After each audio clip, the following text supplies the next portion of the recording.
Kalau yang sekarang kita sedang hadapi ini kan yang menggugat adalah mereka pasangan suami istri yang sudah kami penjarakan. Iya, jadi posisinya mereka ini sekarang di penjara. Jadi kayak kemarin itu persidangan beberapa kali ada yang mundur atau keundur dikarenakan lawyernya tidak bisa mendapatkan jawaban cepat karena mereka di lapas. Lah, justru itu mereka di lapas kan juga ada alasannya kenapa. Nah ini udah di lapas terus gitu. Ya nggak apa-apa sih, mungkin buat lawyernya kan mereka juga butuh pekerjaan ya, mungkin hari akhirnya membela orang yang istilahnya sudah terbukti bersalah di sini. Tapi kan kembali lagi buat Nirina, apa sih tadi pertanyaannya, gue jadi pusing. Mungkin melibatkan dari keluarga. Oh iya, keluarga ya. Dan tanahnya di daerah mana itu? Oke. Nah, kurang tidur. Oke. Jet lag parah. Oke, jadi kalau yang pertama ini kan urusannya sama saudari Riri dan juga suaminya gitu kan. Nah, yang sidang berikutnya 2 kasus juga itu berurusan dengan 4 kepala rumah tangga, 3 dengan 3 kepala rumah tangga gitu. Yang rumahnya yang tanah. Oke, yang tanahnya itu adalah jadi itu tanah mama saya yang sudah kita buktikan bahwa itu jelas-jelas punya mama saya, dan kalau sekarang mama saya sudah tidak ada, otomatis kan jatuhnya ke ahli waris. Ahli waris ada 5 kakak beradik, masih sehat walafiat, masih ada semuanya. Dan kembali lagi kami tidak pernah tahu adanya peralihan itu. Pokoknya intinya sekarang sudah dibangun 3 rumah. Dan lucunya rumah ini dibangun pada saat kami sedang menjalani kasus, ngerti nggak? Jadi kita baru tahu bahwa kalau di sini tuh ada yang namanya kuasai fisik. Kuasai fisik itu artinya apakah tanah itu dikasih pelang, dikasih pagar, ditinggalin, atau ada rumahnya gitu. Nah tadinya tanah ini tuh kosong. Tapi begitu kasus ini bergulir, mereka langsung cepat-cepat bangun rumah. 3 rumah ya, jadi 3 kepala rumah tangga. Jadi kan buat sebuah pertanyaan juga ya. Wow, mereka sudah membangun rumah di atas tanah yang sedang dikasusin. Kok bisa? Gitu, itu satu.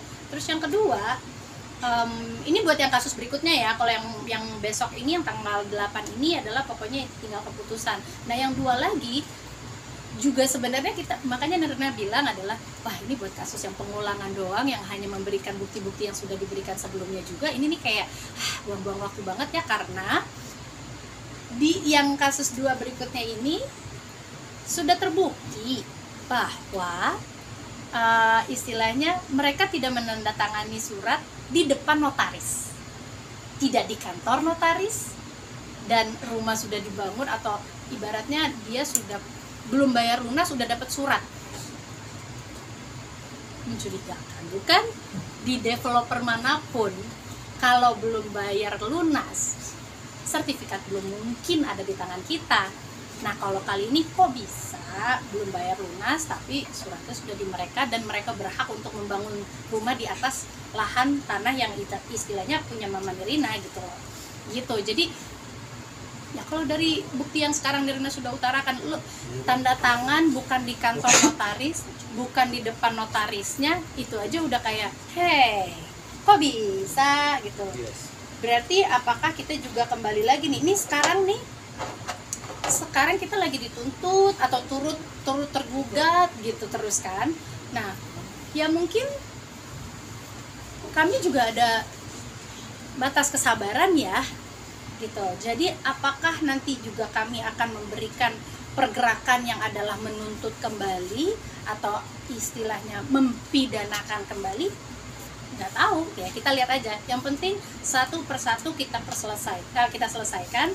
Tapi buat para oknum, jangan berpikir bahwa Anda lepas gitu aja ya. Apalagi yang istilahnya izinnya masih aktif, sabar ya, yakin. Ini kami akan hadapi juga, karena buat kami nggak fair apa yang terjadi ke kami bisa terjadi sama orang lain. Dan ini Nirina juga akan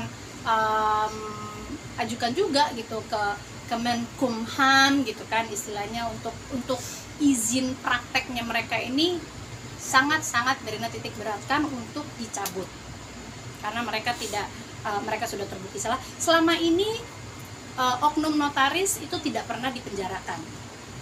Selama ini peraturan yang menuliskan adalah oknum notaris hanya bisa diperdatakan. Tapi kan kali ini, dengan kasus yang sudah Nirina hadapi dan sekarang ternyata buktinya ada kan perubahan undang-undang bahwa ternyata mereka bisa dipenjarakan.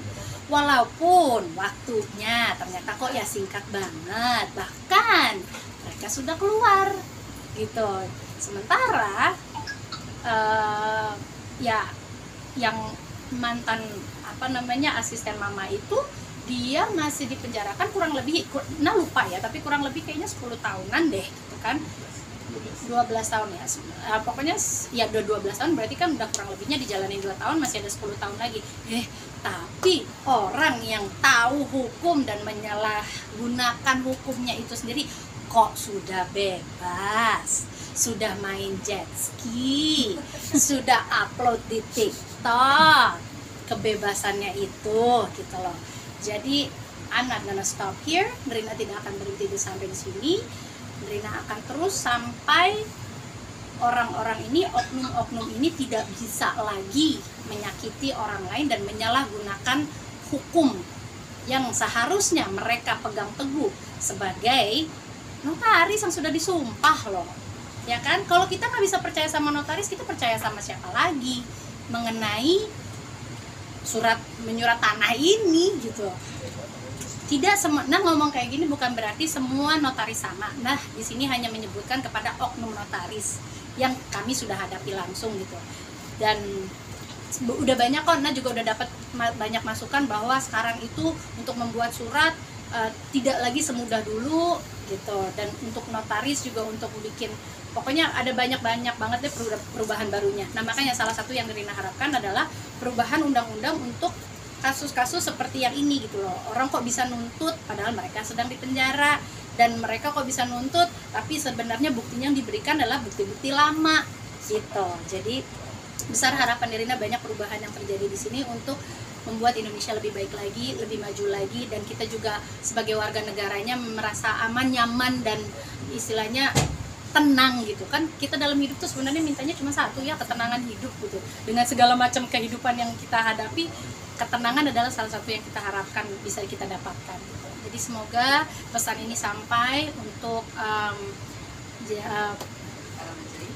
yang para majelis yang terhormat, untuk keputusannya nanti tanggal 8 insya Allah adalah yang terbaik untuk kami dan juga terbaik untuk kami yang benar dan ahli waris. Itu aja sih. Nah, jadi pelajaran juga